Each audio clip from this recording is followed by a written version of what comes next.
Assalamualaikum teman-teman. Seperti biasa sebelum mulai Mimin mendoakan semoga teman-teman semua selalu dalam keadaan sehat walafiat.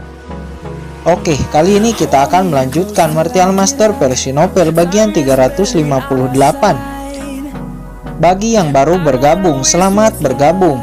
Dan bagi yang belum subscribe dulu lah agar Mimin tambah semangat lagi nih bikin videonya. Oke, kalau sudah kita langsung masuk ke isi ceritanya.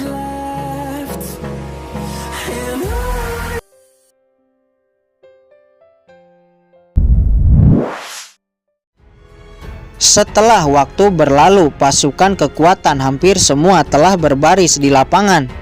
Namun hanya pasukan istana berkabut dan pasukan istana penegak hukum yang belum datang. Apa sebenarnya yang terjadi? Qin Chen diam-diam cemas. Dia juga ingin tahu apakah Yu Qianzu mendapat kuota untuk memasuki alam Yu kuno atau tidak.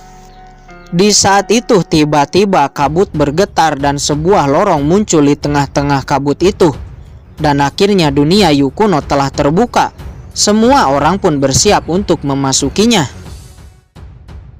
Semuanya, silahkan masuk, kata sebuah suara di langit. Itu adalah ahli Martial Emperor yang menjaga pembukaan alam Yu kuno. Karena setiap kekuatan memiliki kuotanya masing-masing. Jika melebihi kuota yang sudah ditentukan, maka dia akan dihukum oleh penjaga itu. Semua orang pun mulai maju untuk memasuki alam Yu kuno. Namun sebelum mereka masuk, tiba-tiba sebuah bayangan hitam melesat dan memaksa ingin masuk ke alam Yu kuno. Berani, ucap ahli Martial Emperor itu. Dia langsung memblokir bayangan hitam dengan telapak tangannya. Dan sosok bayangan hitam itu juga terungkap. Ternyata itu adalah seekor kucing hitam. Apa? Itu apa? Seekor binatang darah atau hewan peliharaan roh, ucap kerumunan. Mereka terkejut melihat bahwa setelah diblokir oleh ahli Martial Emperor, kucing hitam itu mampu menghindar melewati kekosongan. Kucing hitam itu benar-benar lolos dari serangan ahli Martial Emperor dan masuk ke dalam alam Yu kuno. Semua orang terkejut, tapi bahkan Qin Chen lebih terkejut.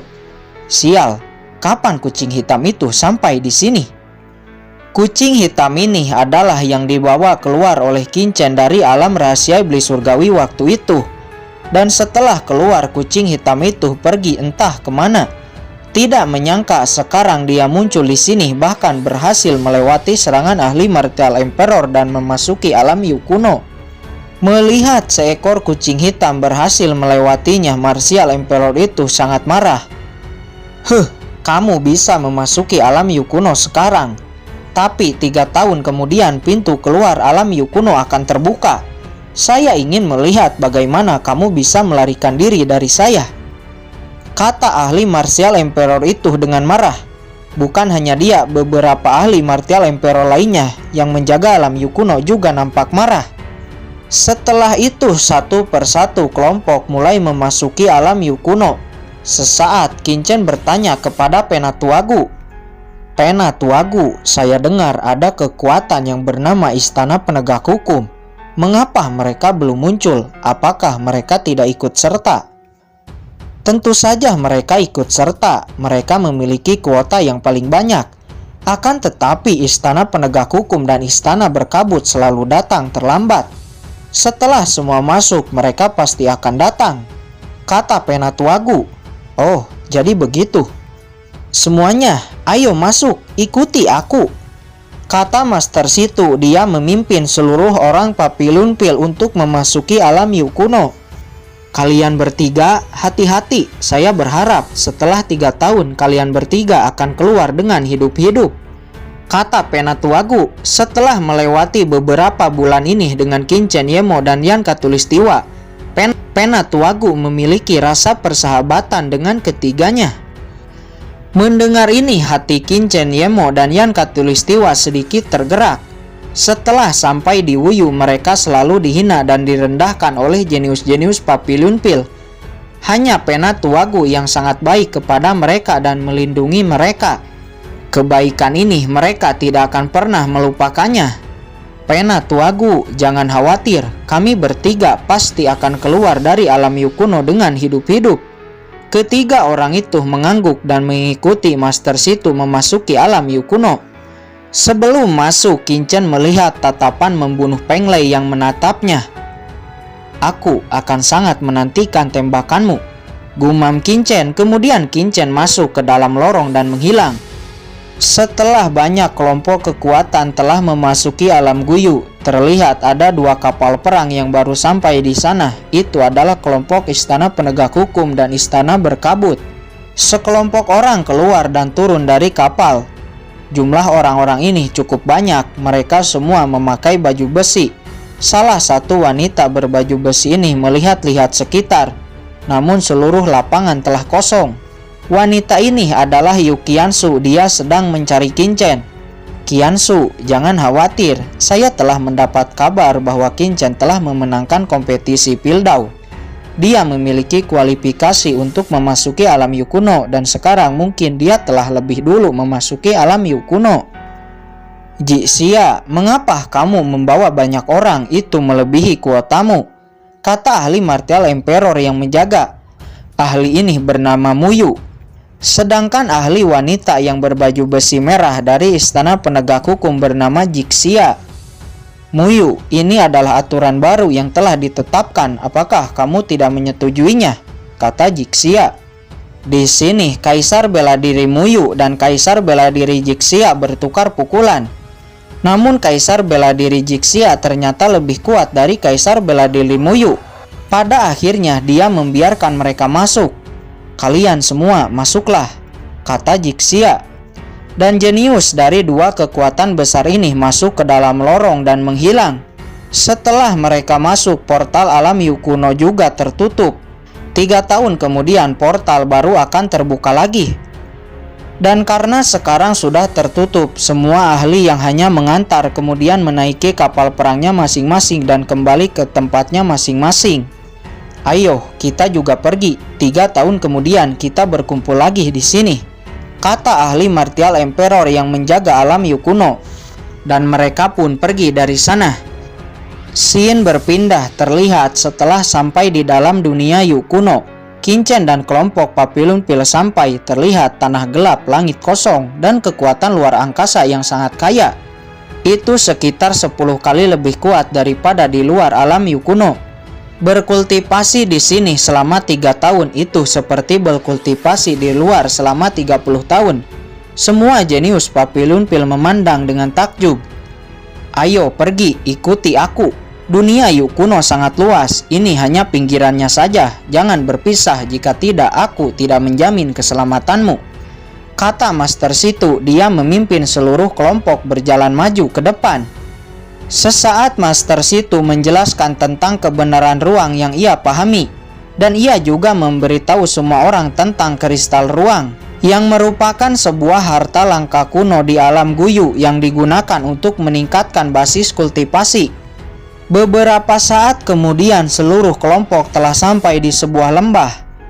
"Kalian berkultivasilah. Gunakan waktu 3 tahun ini untuk berkultivasi di sini dan menerobos ke ranah selanjutnya," kata Master Situ.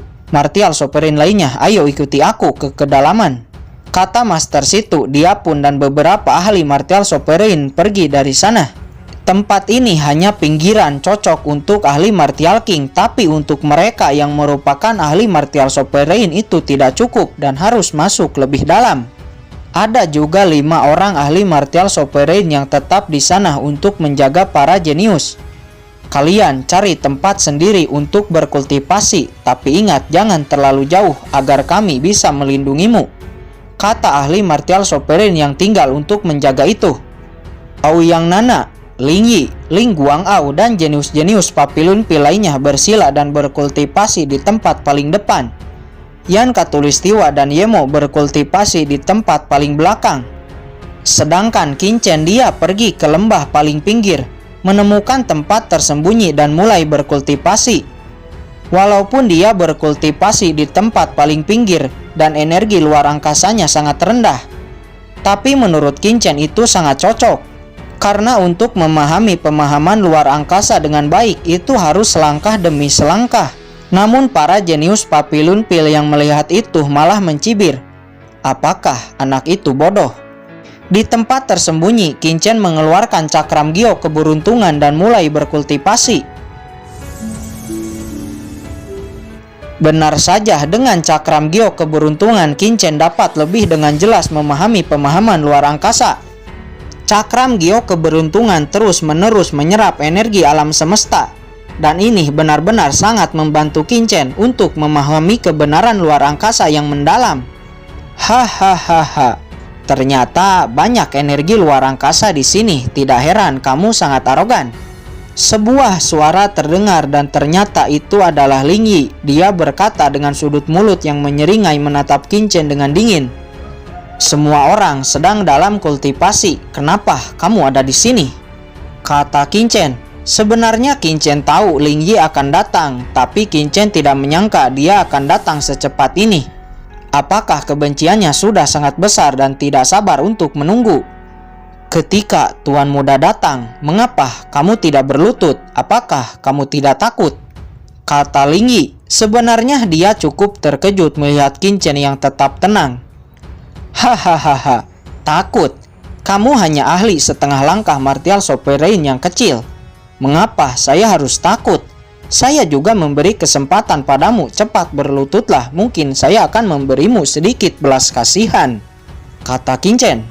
Hahaha, anak yang sombong tidak tahu besarnya langit dan bumi. Tahukah kamu aku bisa memaksamu untuk berlutut? Ling Yi menyeringai, segera bloodline-nya dirilis. Seketika sebuah sosok bayangan raja kuno samar-samar muncul di belakang Ling Yi. Itu bloodline raja manusia. Qin Chen cukup terkejut karena ternyata Ling Yi memiliki bloodline raja manusia yang sangat langka.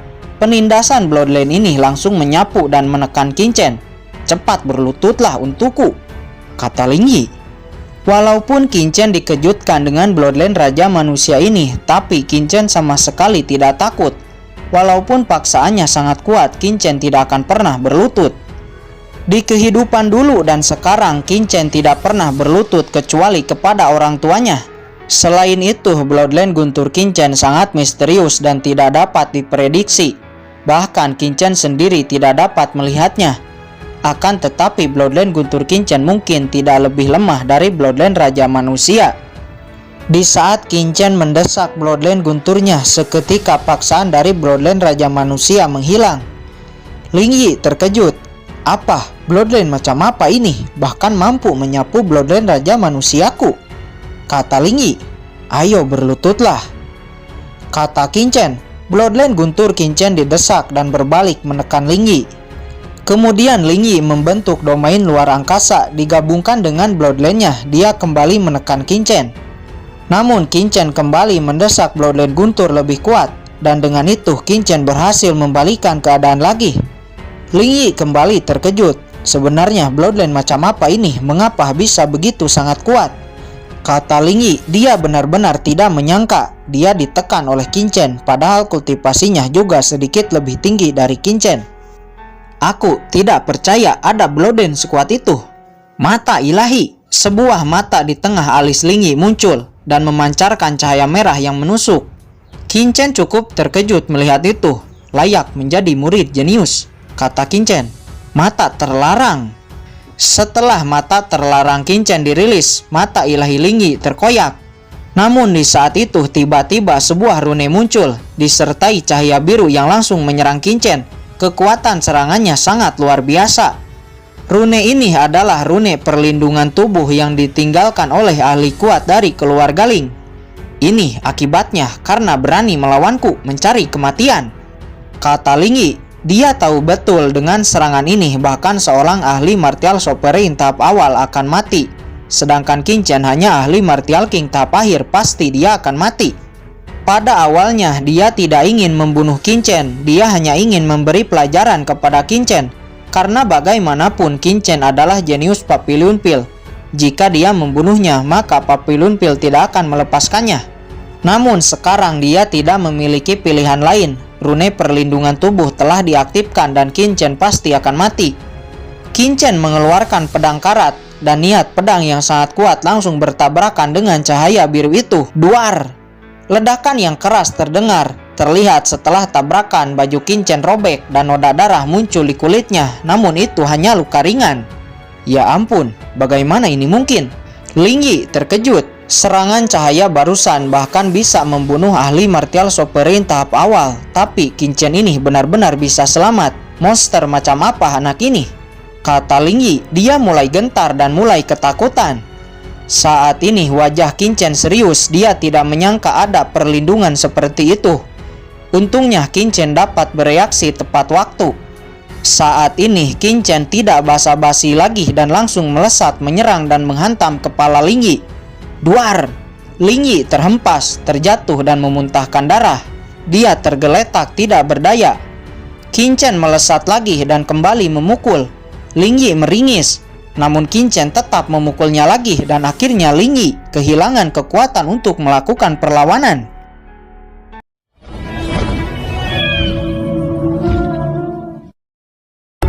Oke guys, sudah dulu ya. Jangan lupa subrek biar lanjut terus ceritanya. Bagi yang sudah subrek, mudah-mudahan dimudahkan rezekinya. Mimin undur diri. See you next and goodbye.